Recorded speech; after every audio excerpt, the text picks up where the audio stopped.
My lifetime, I will give God my lifetime.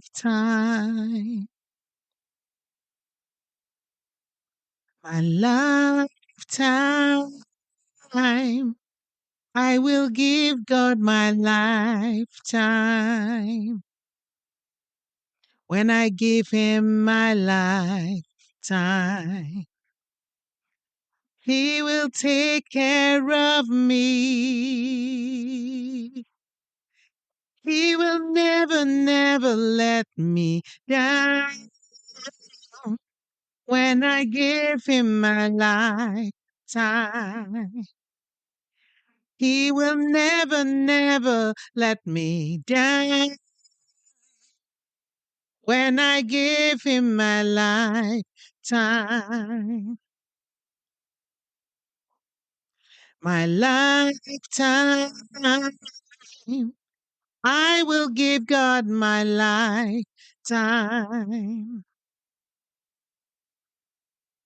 My lifetime,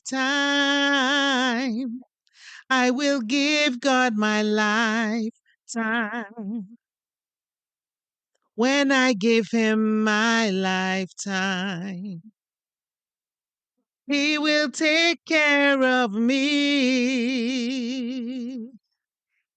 He will never, never let me down.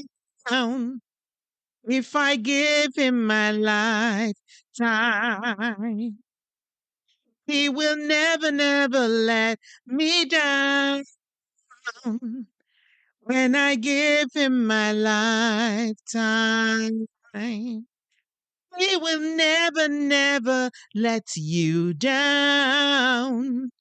If you give Him your lifetime.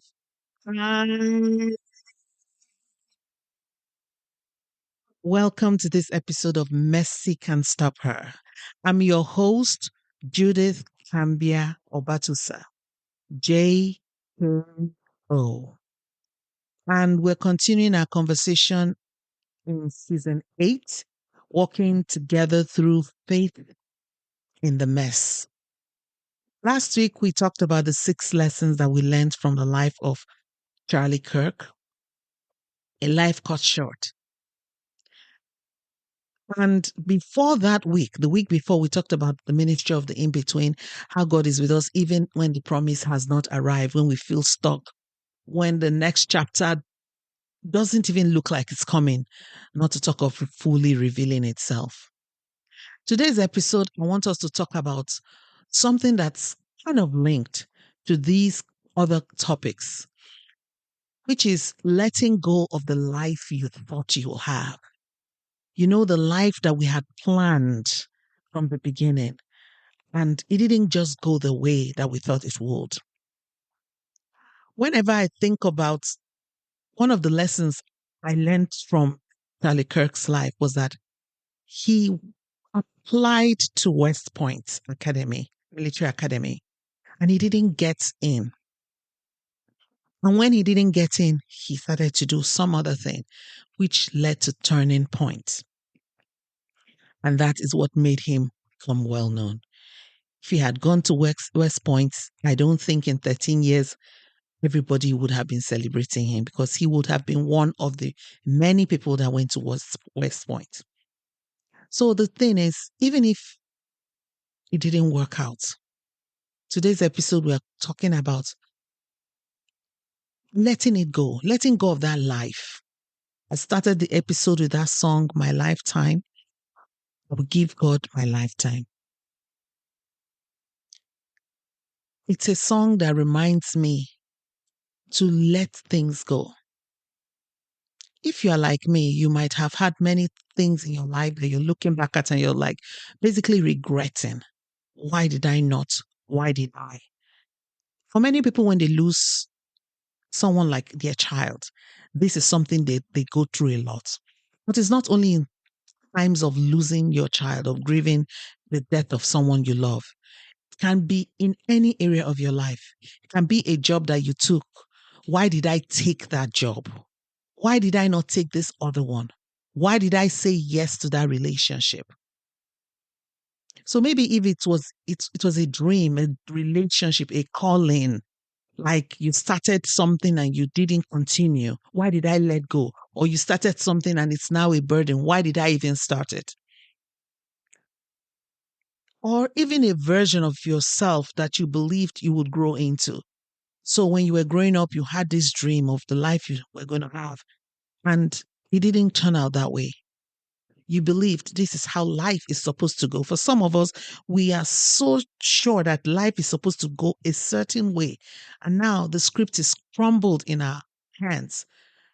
But what if letting go of that dream, that idea that we had of what our life should be, letting go of that relationship that didn't work out, letting go of that project that you started and it didn't continue the way you thought it would? What if you could let go of those things that you're regretting, and letting go of those things that you're holding on to so tight that you feel should do this, I should do it this way, but it's killing you. It's not working. What if letting go is not giving up?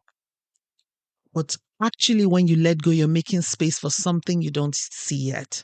If you let go of the regrets, the past that didn't work out, the current situation that is overwhelming, that is pulling you down, that's breaking you, if you just let it go, it could make space for something you don't see. So that's what we want to talk about a little today. Like I talked about, many of us carry a default story for how life should unfold. Some of us, we believe our marriage should have come. Some people are not yet married and they believe by this age I should be married. And so by this age you're not married, you're jumping into that relationship, or you're so frustrated that you're not yet married at this age. Or I should have children, or my children should do this. I should have peace in my family. Why is there so much turmoil? It should not be this way. Oh my. I should have a particular kind of job. I should be in a particular status. I should have this certain level of stability. And when that script is interrupted, not having those things, that script's interrupted by grief, by loss, by betrayal, by disappointment, we feel as if we failed. But the truth is, and actually it's not an easy truth, it's a hard truth. Life is not a guarantee. Life is not a guarantee. And the more we grip onto what should have been, the more we anchor ourselves to expectations that we've not met, unmet expectations. And as we anchor ourselves to unmet expectations, we do not allow God's unfolding grace. Because the truth is, God's grace unfolds as our lives go on. He doesn't give us the entire story. He doesn't give us grace for the rest of our lives. He gives us grace for time. And if we look at the psalmist said, the steadfast love of the Lord never ceases. His mercies never come to an end. They are new every morning. There is grace for every day. There is fresh grace available for every day, every stage. Can we remember this? You know, the thing is, some of these things are not things that we don't know about. It's just a reminder to bring us back from the edge where we're just about to fall into this dungeon of despair because we are mourning unmet expectations. We're hanging on to them so tight. So many women in the Bible face this collision between expectation and reality. And many of them, those women, they chose surrender. Let me give you an example. For example, Sarah, the wife of Abraham, that later became Abraham, Sarai, that became Sarah. She expected to be a mother. God's promise, God even came and promised that she would be a mother, and the child didn't come. So what did Sarah do? She at first she laughed when she heard the prophecy. Then she proceeded to arrange a detour for her husband. You know, she arranged a detour because she saw her body, and her body wasn't, they tell us that at a particular age you can't have children anymore. And this one was even way beyond menopause. But when Sarah let go of her timeline, she conceived Isaac in God's time. Bible says he makes all things beautiful in his time. And this is a reminder for all of us that are in this place where we're looking at the time. We're looking at the time as if the time of our life is passing. Amen. The experience of Sarah, the thing she was going through, many of us are going through it today. We're looking at time. Time is passing. But you know what the Bible tells us regarding her husband Abraham? It said Abraham believed God and it was counted unto him for righteousness. He believed that what God has promised he will do. So can we be like Sarah and follow the footsteps of her husband? Because at the time when she eventually decided to follow Abraham's footsteps of believing God even when he hasn't seen it, she let go of the timeline. She let go of her perception of what is normal. And she began to trust the Lord. That even when her body and her life were broken down and it looked like they could not carry a child. There are women, the doctor says you cannot carry a child in that womb. But if God could change Sarah's story, he can change your story. All we need to do is let go and let God, as they say. Let go and do what? Let God. He has power to change our situation. And the Bible says he does it in his time, not in our time, not when we are counting the dates. Another person that is an example of a woman that let go and let God is Mary, the mother of Jesus. In the book of Luke, Mary's life looked great. She was betrothed to a resourceful young man in her hometown. Suddenly, she was told she is pregnant with a child. Somebody who should not be pregnant, because even in that culture, you're pregnant. You shouldn't even have slept with a man before you marry. Now you're telling us that you're pregnant. For who? But, Mary was an amazing woman. She's a great example for us as women. When life throws you a curveball that you cannot even begin to decipher or even imagine or even understand, when you have to let go of certainty, of comfort, of your reputation and your control, those things you had planned, this young lady had planned her life. You now have to let go of all of that, knowing fully well that your reputation is going to be destroyed. You just have to step into a path of faith, a path that you did not foresee and you don't even understand. You know what Mary said? She said, "Behold, I am the Lord's servant. Let it be to me according to your word." Are we able to tell God, "I am your servant. Let it be to me according to your word"? Can we let go? Let go of our expectations. Let go of our expectations. Let go of those things that we thought we should be, we should have. Let go, not just for ourselves, for even those that are close to us. For example, I can use myself as an example. Your children, our children, we have these expectations. They should be doing this, they should be doing. And we just let go and let God. And you know what? Surrender, letting go means that we're saying yes to God. We're saying yes to his will, even when we don't see how. There's a song we used to sing when I was in the university. I say yes, oh yes, to your will and to your way. I say yes, oh yes, I will trust you and obey. When your spirit speaks to me, with my whole heart, I'll agree, and my answer will be yes. Oh, yes. Yes. So say yes.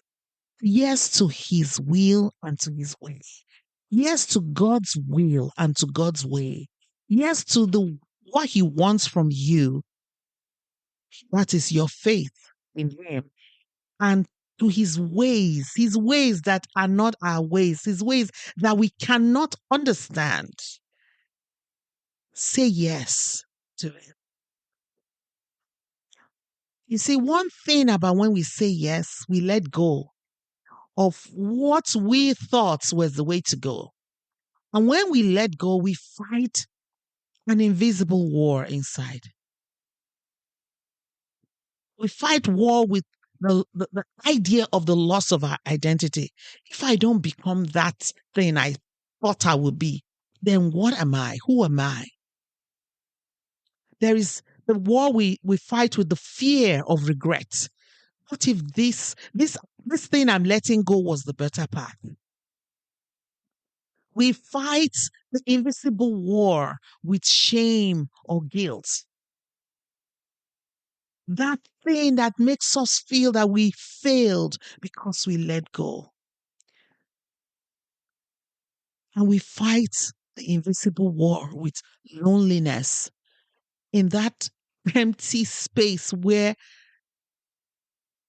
your expectations your expectations normally come with community support. So letting go means you're basically going into a place of loneliness and emptiness. So you're drifting away from the group.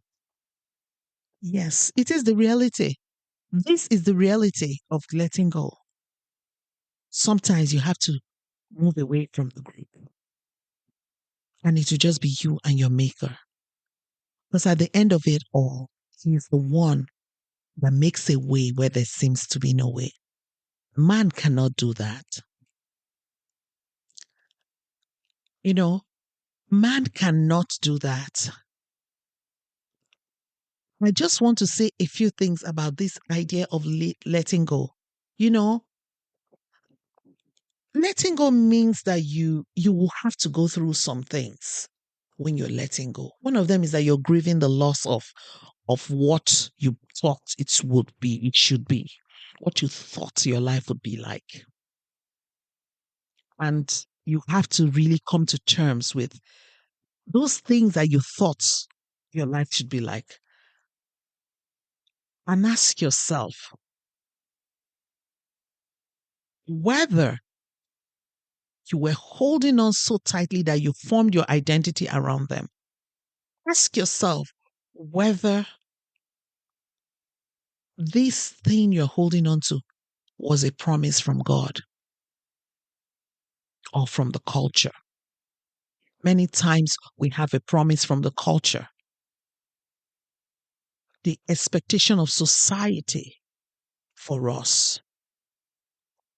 As a Nigerian mother or a Nigerian, we love education. All over the world, we're known for it. It's great. I love education. And I want to go to school, even in my 60s. I want to go back to the university. But the truth is, just because somebody doesn't have a degree doesn't make them less than others. So if you dreamt of achieving, maybe you don't have a degree, and it makes you're holding on so tight, trying to make it or trying to live up to a certain standard of life, of what your community believes is success. And it's impacting you. And the Lord is saying, let it go. Let me be your Lord. Let me be in charge. And at this point, what you need to do is declare what God has said concerning you, release it in prayer. So declare it. My story is not over. God is still good. I am still loved. Talk about, say it loud. Say it out loud to to your ears. Your ears need to hear it. Write it down on paper. Type them in your notes. Put them on the wall in your house. And bring it to God. Whatever you're holding on to that you are being, as you're listening to me, you're being led this minute to let go. Bring it before God, because the truth about letting go is that it's not an easy action to take. You have to let God have it. So sometimes I pray and I say, Lord, I bring it, my burdens, I bring them before you. People say, cast your burdens, cast your cares upon him, and he will give you rest. And I'm telling you that when you do, when you let go, God will give you direction. Problem with letting go is that there's turmoil that comes with when you're struggling to let go. But once you let go and you just move on, you see God begin to give you. If you soon see God begin to open your eyes to new things. And so I just want to pray with you, because I know that this letting go is a process and it can be hard, and we need God's grace. Father, I come before you on behalf of my sister. You see the tears that we hold back. You hear our sighs over what we thought life would be. Praying for my sister who is wrestling with disappointment right this moment. I'm asking, Lord, that you will meet her in that place of her need. Help her grieve, help her surrender, help her trust in you and you alone. Let her know that her identity is not anchored in what she lost, but in who you are. You are the unchanging God. You are the faithful God. You are the never changing changer of situations. You are stable. You are reliable. You are dependable. You are unchangeable. You are immovable. We can trust you. We can lean on you. That I pray that you cause her to receive grace to rest in the truth of your word, rest in what you have said concerning her. But I thank you because you are doing a new thing. You are doing a new thing in her life, even now. Lord, I'm asking that you open her eyes so her to begin to see your hand in her life, to see your light shining on her, the darkness that she has around her, to see healing come to her, to begin to see it, because when she begins to see it, she sees it first in her spirit and then she sees it in her reality. Lord, I'm praying for my sister that you give her seeing eyes, hearing ears. She will see your work. She will see your hand. She will hear your direction. In Jesus' mighty name. My sister, sometimes the most courageous you can do to let go. Not because you're weak, but because your faith is strong enough to trust what you can't yet see. Your faith is strong enough to trust in God that promised that all will be well with you. Bible says Abraham believed God and it was counted unto him for righteousness. Hebrews 11:1 says faith is the substance of things hoped for, the evidence of things not seen. I want you to know that you can do it. You can let go now and give it to Jesus. Let him have it. When you do this, mercy won't stop you. If this episode spoke to you, I'd love for you to share it. And I would love for you to subscribe to the podcast on Apple and any other place where you listen to your podcast. Please share this episode with another sister. Let our sisters know that they are not alone. Thank you so much for listening. See you next time.